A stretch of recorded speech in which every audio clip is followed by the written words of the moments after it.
Warning, the following podcast is brought to you by dads who think cereal counts as dinner. Welcome to the All Pro Dad Podcast. Hey, welcome to the All Pro Dad Podcast. I'm Ted Lowe, and I'm joined today by Bobby Lewis and BJ Foster. How you doing, guys? Good. Hey, another important episode. One we need to think about. Didn't know we needed to think about. A lot of us didn't. And it kind of came from this whole idea from one of the listeners who said when we had the episode, I think it's episode 72 on the series Adolescence. You and I had a conversation about that, and we talked about the manosphere and toxic masculinity in that series. And one of you guys wrote in and said, "Hey, I'd like to hear more about that." And then we looked at the stats and went, "Whoa, we really need to talk about this." Yeah. Well, according to Statista, like there was a 16-year-old fake TikTok account created in 2024. And within 5 minutes, it was fed hyper-masculine content. Within 10 minutes, it was fed misogynistic and anti-feminist content.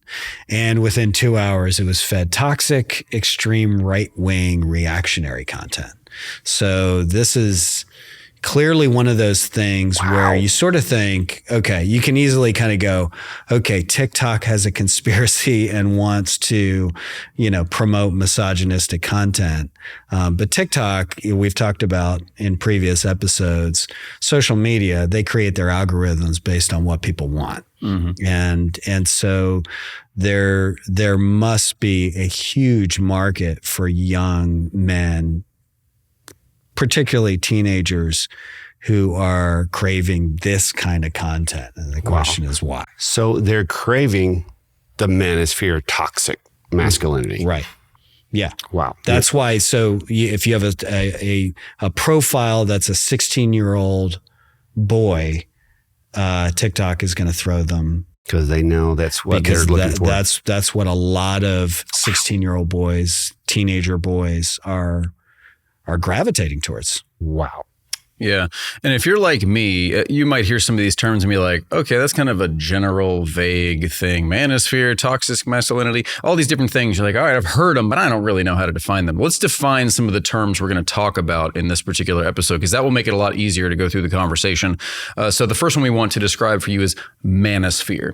Big term, probably heard it. It just means blogs, websites, chat rooms, online communities, things centered on men's issues, usually promoting kind of a male supremacy sort of thought pattern, a misogyny, anti-feminism. So that's manosphere. That's one of the terms we're going to talk about. Another one's toxic masculinity. So that's promoting quote unquote manly traits, things like dominance, emotional suppression, aggression, ultra competitiveness, stuff like that.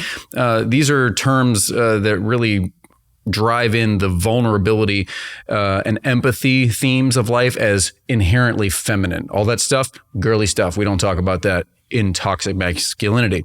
Third one we're going to talk about is red pill. You're the movie guy, BJ. The Matrix, you like the movie? Love the movie. Okay, well then didn't like the second and third one, but I like the first one. Ignore those were ever made. Mm-hmm. The first one, if you've seen the movie, you understand what red pill is. It's from the movie. It basically is like, hey, you take the red pill, you're going to wake up. You're going to know what all the uncomfortable real truths are in the world. So when we say red pill, you're going to hear that a little bit and say, all right, well, I get it. It's from the movie. We're awake. We know the truth now. Number 4, one of the terms we're going to talk about is incel. It's kind of a shortened way to say involuntarily celibate. So these are guys who believe that the romantic sexual relationships are not really available to them. They don't fit the mold. Men they're only desirable if they look a certain way, talk a certain way, act a certain way.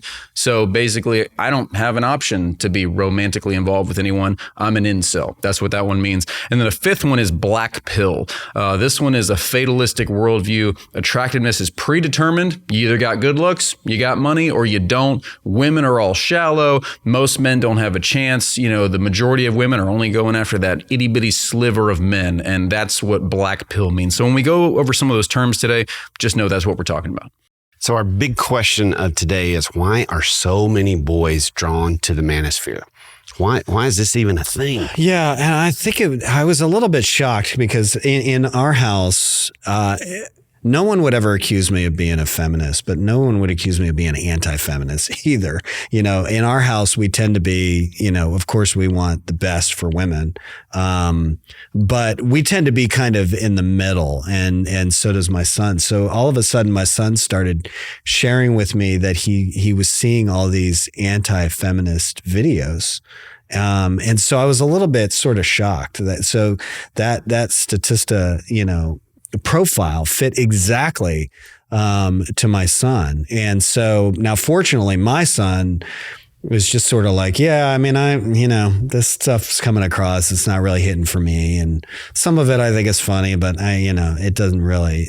But there are a lot of boys that would immediately kind of jump right into that. And I think that boys, teenagers in general, but boys are looking for three kind of things. Number one, they're searching for their identity. They're searching for who they are. They're trying to answer that question. Who am I? They're looking for a sense of belonging. And this is every kid, right? This is every kid. Yeah. I'm looking for a sense of belonging. Where do I fit in? And then finally, they're looking for some semblance of their own sense of power. Like, how do I influence the world? Sense of agency. Like I've got my identity. I belong here, and I've got this power of influence.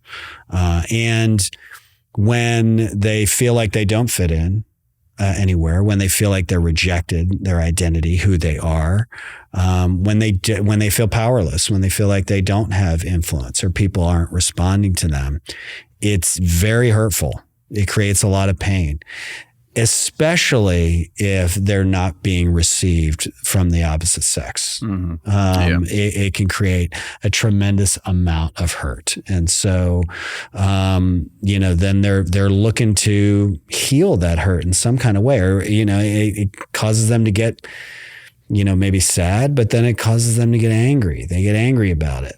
And, where do they go? And all of a sudden they get on there and they run into influencers on the Manosphere who are kind of telling them, hey, it's not your fault. It's not your fault look, here's the reality. Women are shallow. Okay. They're looking for just 20% of guys out there. And in fact, the entire world has become feminine and anti-male. And that's really kind of what you're running into. Don't worry about them. Like, what you need to worry about is working on your looks, bulking up, getting stronger, being hardcore man, not being embarrassed about that, like living into that, being dominant. And you tell them, you dominate women out there. That's what it is. And that makes them feel, that gives them, number one, gives them a semblance of power. Number one, it makes them feel better about themselves. Okay, it's not my fault. And 80% of people are not attractive enough. 80% of guys are not attractive enough to women anyway. Yeah, so I'm in a big club. You're in a big club. Yeah, and it's their fault. Yeah, it's their fault. It's not yours. So your identity, here's the thing. Your identity, what you need to work on is you need to work on being more dominant, and you need to work on being more powerful. Which is always really solid, good relationship advice. Right. Next, it gives them a community.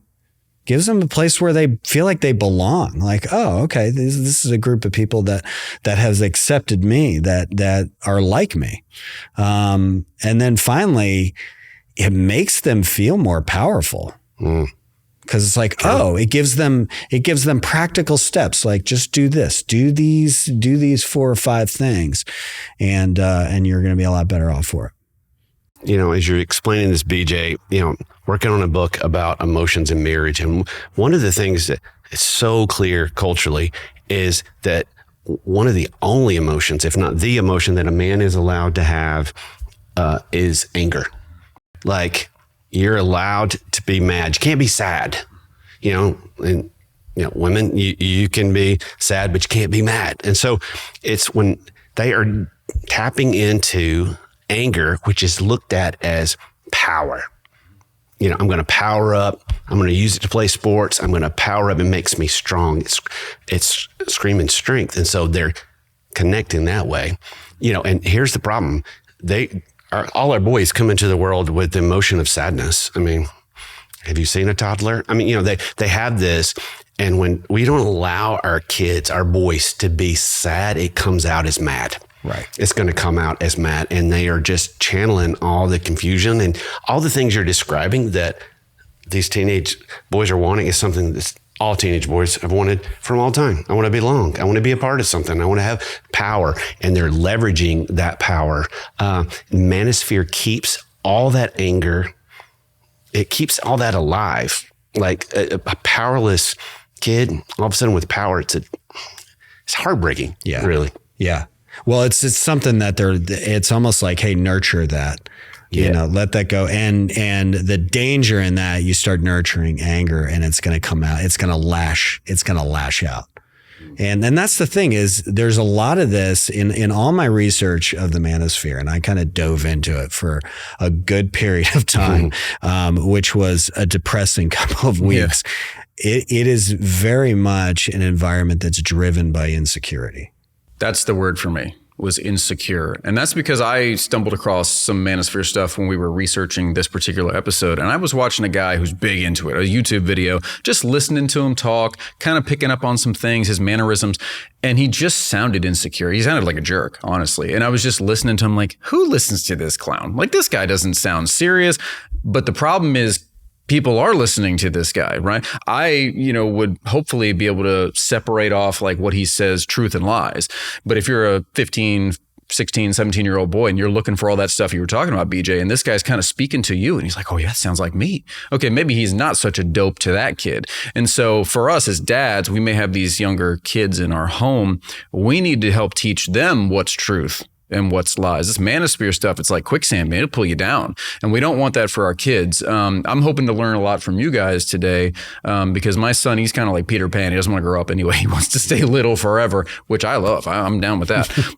But I do think that there is a tipping point. There's a moment for these kids. Maybe it's middle school. Maybe it's, tiptoeing to high school where the desire, the drive to make something of yourself in this world leads you into these sort of thoughts, these manosphere things. And it creeps up on us in our house. Does it align, BJ, did you find it aligns when boys start getting interested in girls? Is that happening at the same time?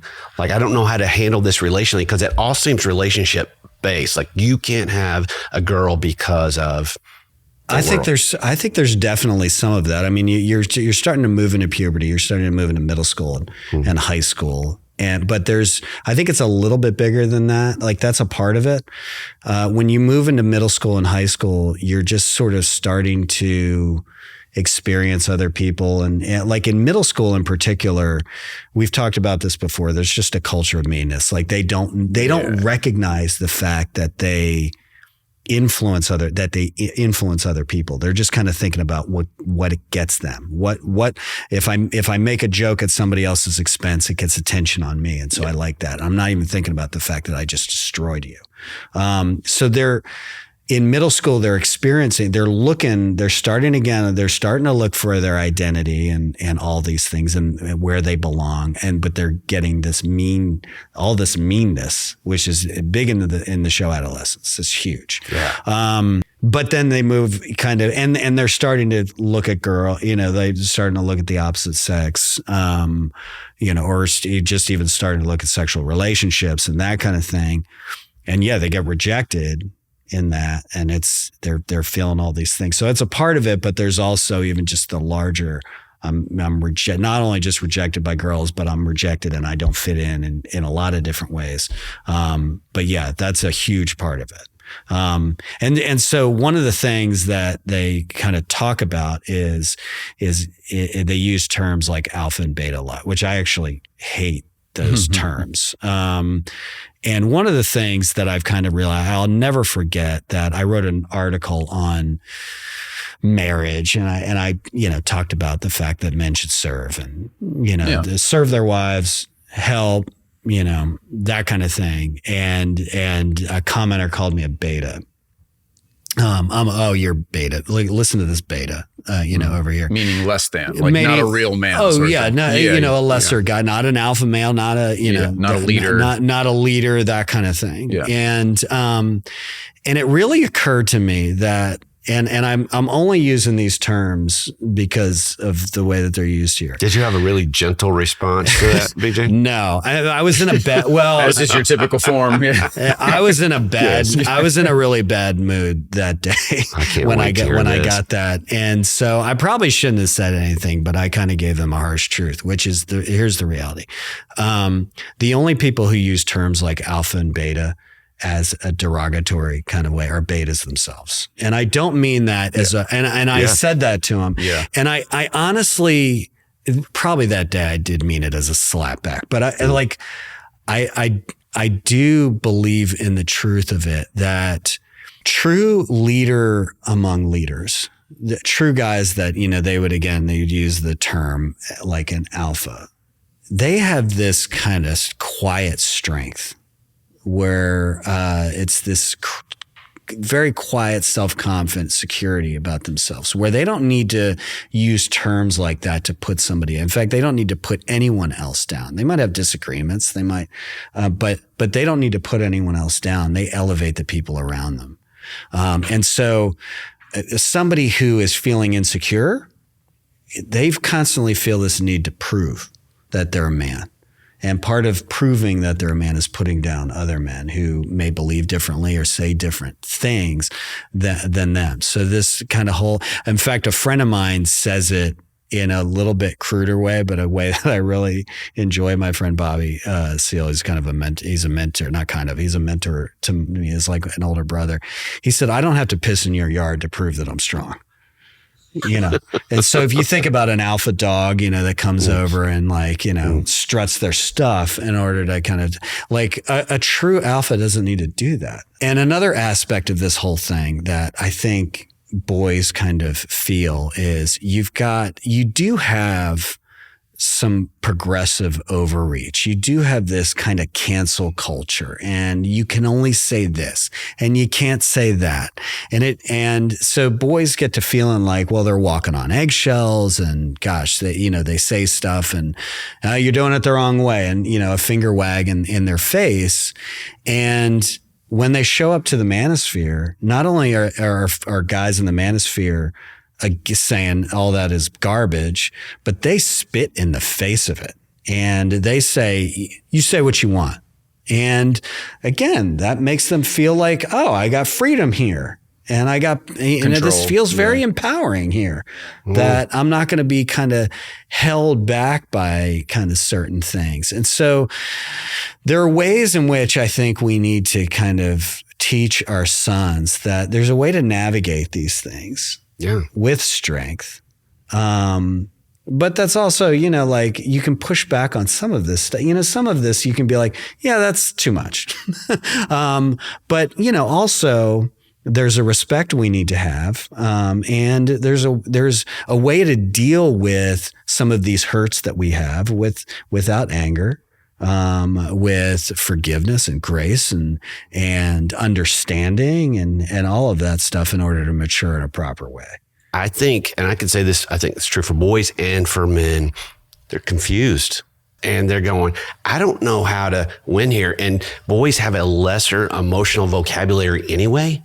And to be saying, this is emotional strength, and these extremes, they're just confused. I mean, I feel it as a grown man. Like, I've been traveling for a long time, and I've always made an effort. If a woman is taking down a suitcase off the overhead bin, I will, say, I just get that for you. I would even say, I would just get it. And now I was like, and you can see like, there's a message that says, oh, you've just communicated that she's weak. So I'll now ask permission, which is, it's not a bad thing to do, but it was one of those things. What does it mean to be a gentleman is even confusing. You don't think I can open a door? And so boys are like, I don't know what to do here. And I think what we're talking about, and this is a term that Nancy, my wife, and I use in our house, is we call it the glorious middle. And here's what I mean by this. We are both, we're complete opposites. And we can be to the extreme on our end. Like, she would say that she can be extreme with finances, and I can be on the other end of let's have a good time. And so in the middle is me being smart about money, but her still agreeing to go on a vacation. That's in the glorious middle. It's introvert, extrovert, those types of things. And I think what boys don't have right now is a glorious middle of what it means to be a strong man, but also a caring man and a compassionate man. There's no middle, and they're confused. Yeah. You mentioned opening door. It reminded me of a story my grandmother told me once. She went with my grandfather and aunt and uncle. They went to a concert, and the two men sat in the front seat. The two women sat in the back seat, and they got there, they parked the car, they got out. And so they start walking down the road, my grandma, my grandpa, and my uncle. And they were just walking down the road, and they realized my aunt wasn't there. And they're like, what the? And they turned around, and she was still sitting in the back of the car waiting for her door to be open. Now, this was a long time ago. And so my uncle's like, oh, I forgot. And he walked back. He opened the door for her as a gentleman and let her out. And I just always thought that was an interesting story. And I opened my door for my wife when we go to the grocery store and we go wherever else. I asked my son, if I'm not able on that side of the car, I said, open the door for your mommy out of respect, because I don't want him to think that he's there to be served all the time. And I don't want him to think that he can just trample over other people. No, I don't think that was happening with my aunt and my uncle. I just think that was a fun dynamic of their relationship, that he had always done it. And that particular time he forgot, they were in conversation or whatever. But I do think that's one element of the manosphere that's missing. It's the service to others. Manosphere, very much a look at me, look at me, look at me, what can I get out of life sort of thought process. And I reject that outright. And I reject that from my son. And so if I can teach him to live a life of service, I think that's the more appropriate way to avoid getting trapped in this manosphere stuff. Gosh, and this, the manosphere tries to areas away from that about service. It's like that wouldn't even be a thought. And I think this is all in the context of what is it going to do long-term to relationships? Okay, you think about this. You take toxic masculinity and you bring it into a marriage. It's going to be about dominance. It's going to be about emotional suppression. Don't you dare feel anything that makes you weak. It's aggression. Stand up for what you believe. It's don't be vulnerable and don't be empathetic. Just say don't have empathy for your wife. And the word toxic is perfect because it poisons relationship. All of those things, one of those things can destroy a marriage. You add them all together and game over, right? And what a horrible process for anybody to have to go through. Yeah. It's heartbreaking. Yeah. Well, I think you're getting to like what they would call all of that stuff is weak. They would call it subservient and weak. And vulnerability is not weakness. There's an incredible amount of strength. It's the hard thing. Serving people's hard. And so that's kind of where they have it wrong. But the probably the worst thing that a boy can ever be perceived as, or that they're into, is weak. Weak, yeah. And so you show all those other emotions are all looked at as weakness.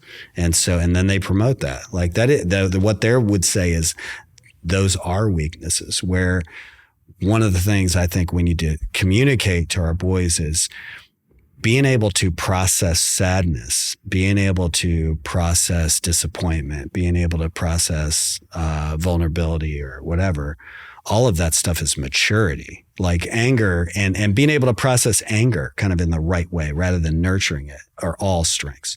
Yeah. Oh gosh. I'm just thinking, like, I didn't know what to do when my mom passed. I didn't process the sadness at all, and it all just turned to anger. I was just mad. Everything was a mad reaction.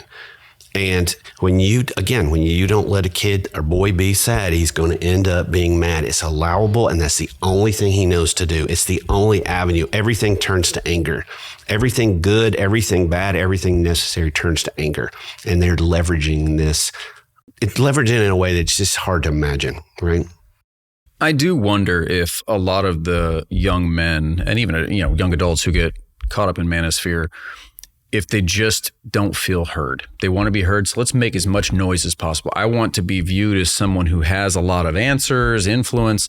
I think instead of trying to chase after being someone who is well heard all the time, I think it's smarter and better for us to try to pursue wisdom and knowing what the right thing is to do and say in all situations. When you're treating others the way you want to be treated, it develops reciprocal respect for the people around you. You respect them, they respect you back. That's the antithesis of the manosphere stuff that we're talking about, where it's, like we said, me, look at me. I'm better, I'm stronger, I'm bigger, I'm greater, I'm wiser.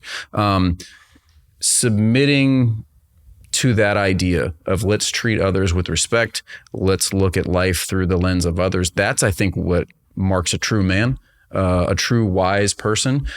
That's what I want to teach my son, not the get everyone to look at you, but instead let's try to live life in a wise way, doing the right thing all the time. Well, that's, I mean, I think a strong man is a giver, and, that's what you're kind of talking about, but it's really hard to do that when at the base of who you are, there's this gaping insecurity. So Shia LaBeouf is actor who was in the movie Transformers and Holes and some of these other. I love one of his quotes where he says, I just find this very revealing. He says, most actors on most days don't think they're worthy. I have no idea where this insecurity comes from, but it's a God-sized hole. If I knew, I'd fill it and I'd be on my way. Mm-hmm. And here's the reality with the manosphere. Ultimately, it's building a house on a foundation of sand. Mm-hmm. Like as I look into the manosphere and I listen to them, that insecurity has not disappeared at all. The only thing that it is just masked with a lot of false bravado and blustery language. It's still there. It's gaping, and they lash out and do all these things. And so ultimately with our kids, with our sons, we need to get to the hurt. We need to listen to them. We need to get them to open up. We need to help them process all of these things that they're feeling in kind of a healthy way in order for them to move forward. Yeah, and you hit it, right? Like, we want to help them process, like, what's the thing that all dads, including us, could take away, say, okay, this is a reality. I think it comes back full circle to what you were saying, is us remembering what kids' core needs are. And again, it's identity. Who am I? Who they are. And we help them establish that. The other is belonging. Where do I fit in? I always think with kids, they need to know, even when I'm not fitting in anywhere else, boy, I fit in at home. It is my safe place. The other is power and agency. Where do they have control? Where do they have influence? And helping empower that piece of it. So, but how do we make that super practical? Well, I think number one, pointing out the things about them that are really rich and fantastic. It's asking them who they think they are and having these discussions. Getting, hey, who do you want to be? Like, what are things that are important to you?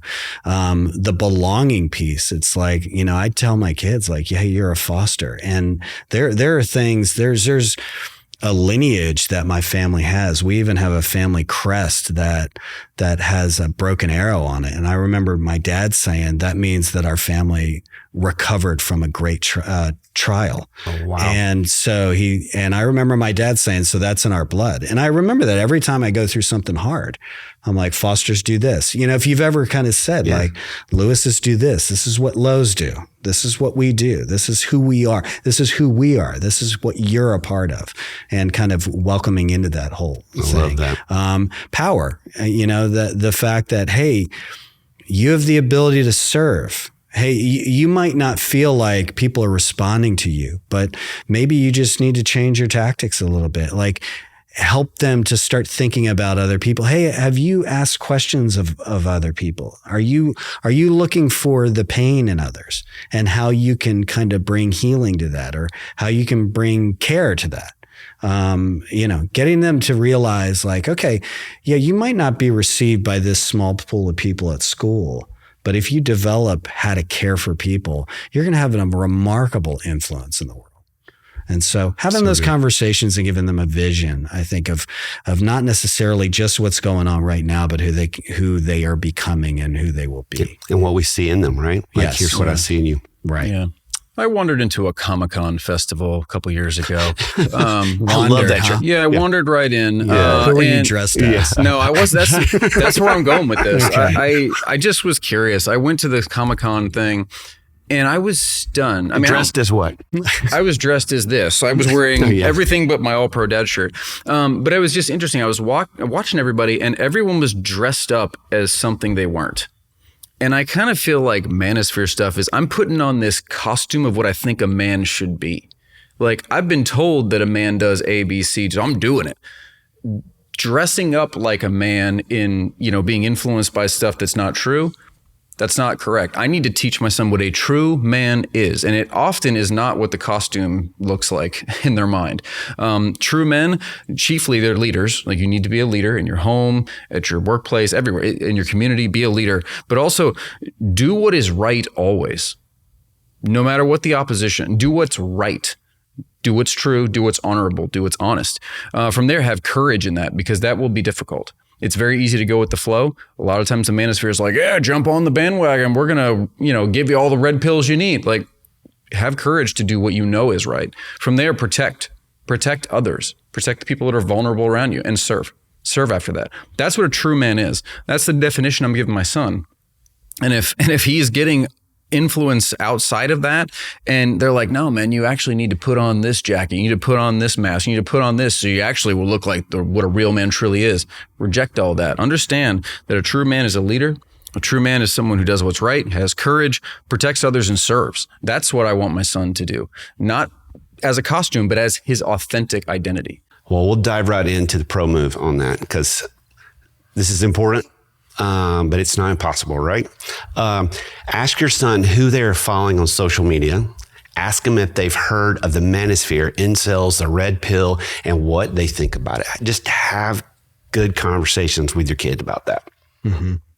I was a little shocked. I asked my son, I started to hear names being thrown around. And I asked my son a couple of years ago, just, hey, have you ever heard of this person? And I was like, yeah.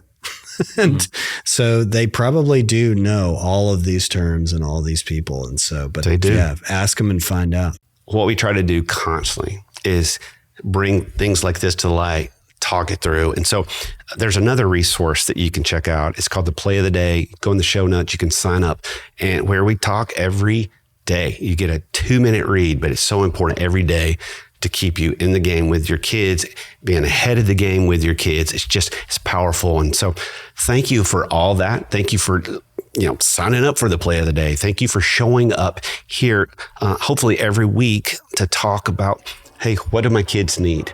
We're thankful for that. Thank you for listening. We know that you and your kids will be glad that you did. Thanks again for listening to the All Pro Dad podcast. Behind every episode is our amazing team. Producer Haley Mawat, audio and video editor Buck Buchanan, and production coordinator Corey Walliff. All Pro Dad is the fatherhood program of the nonprofit Family First. Along with our motherhood program, iMom, we exist to help you love your family well. So remember, if you have more questions than answers, then you're probably in the right place. See you next time.